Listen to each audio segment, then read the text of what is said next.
ประตูสวัสดีค่ะทุกคนวันนี้น้องเอลิสจะมาเที่ยวน้ำตกกันจ้าฮะเอลิสจะไปเที่ยวน้ำตกเหรอคะจ้ะ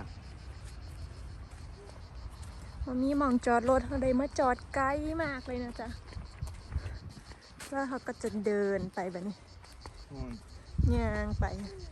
อากาศร้อนๆตอนนี้เวลาจังโมงแล้ว39 ดีกรีฮ้อน 39 ดีกรี5 โมงแรงฮ้อนๆอีลีว่าฮ้อนๆ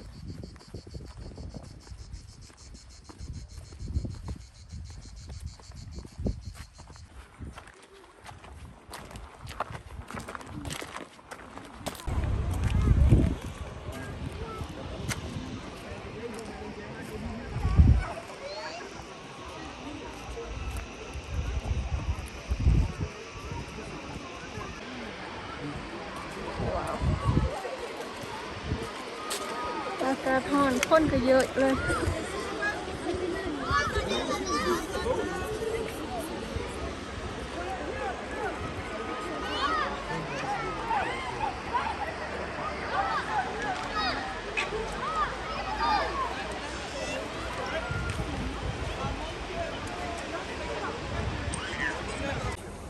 เย็นมาเล่นน้ำกับน้องเอลิสันจ้าวู้ฮู้เย็น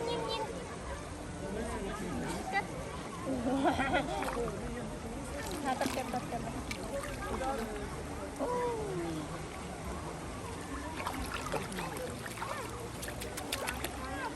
่กอดโอ้ my god อะไรล่ะ ๆที่เย็นบ่ที่เย็นบ่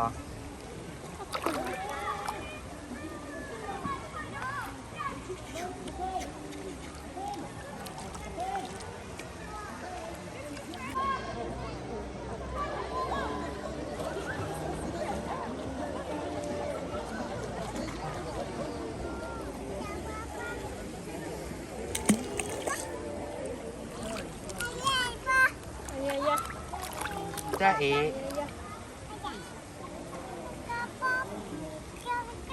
ไปไหนไปป๊าพาไปคุณเหรอแล้วป๊าพาดิไปเล่นนะไอ้เหรอนี่จะไปพุ่นนะจ้ะจุ๊บ1 2 3ไปจุ๊บอุ้ยน้ำเย็นมาnắng vào bà là số đây đẹp chứ sao bà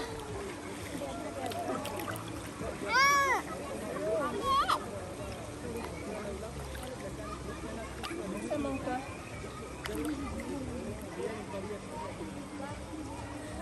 kem đèn ngon tông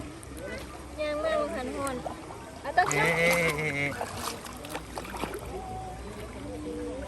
Faut pas aller seul, ma chouchou, hein. C'est pas la toute petite piscine, ça, hein, c'est la rivière. Oh. Ui.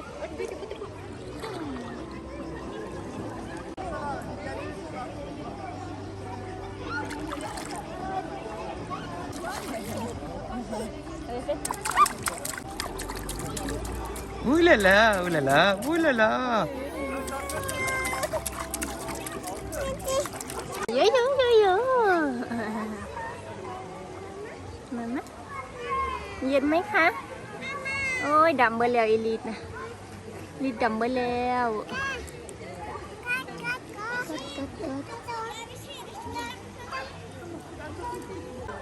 แล้วก็อีลิท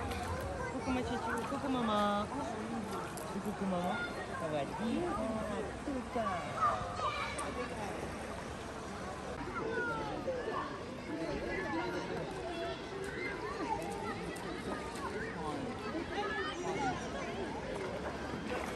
อ่อนบ่น้ำอุ่นบ่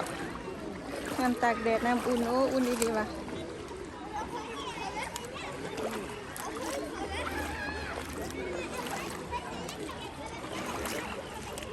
อุ่น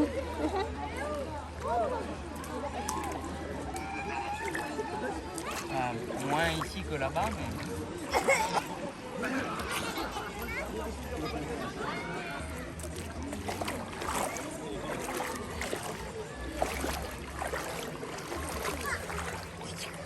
Le body, c'est chaud, non? เราก็เห็นนะปลาบ้าง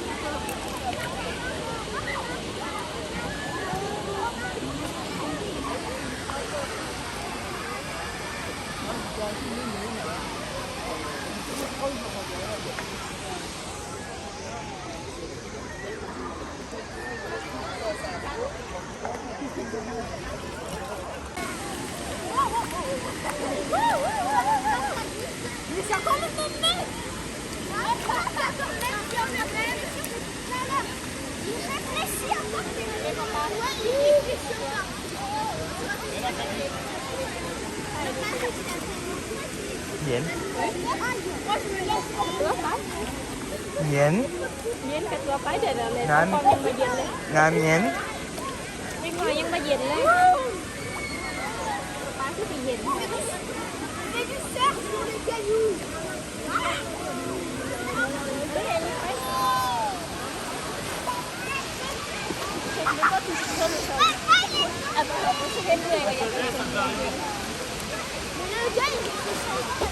Mais il a déjà fait.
เย็นเย็นเย็น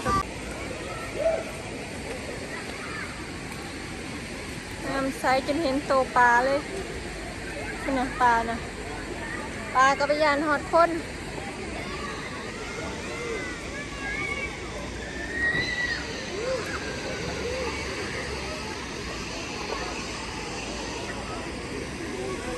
ปอปลาปอปลา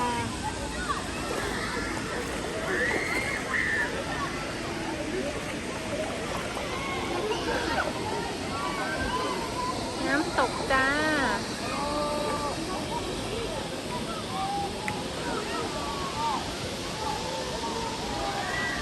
ที่นี่น้ำหน่อยแห้งแล้ง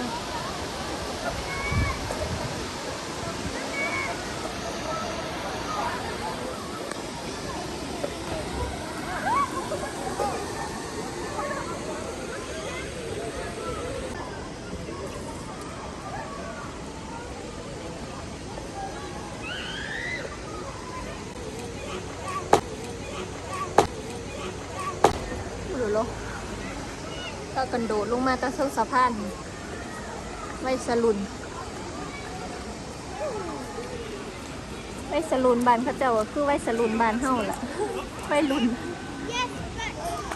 ดูสะพาน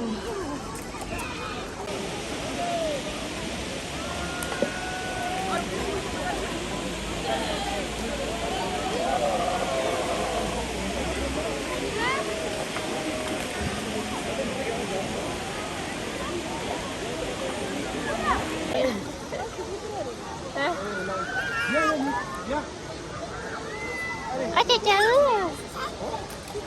อุ้ยลินมาตะใส่วะ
เปิดไฟโอ่งเลยเนาะ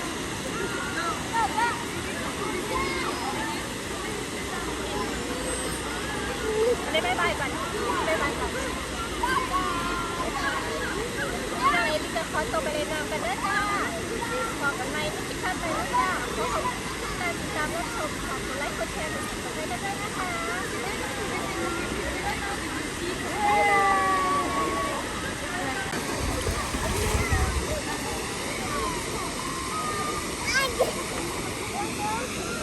Sam.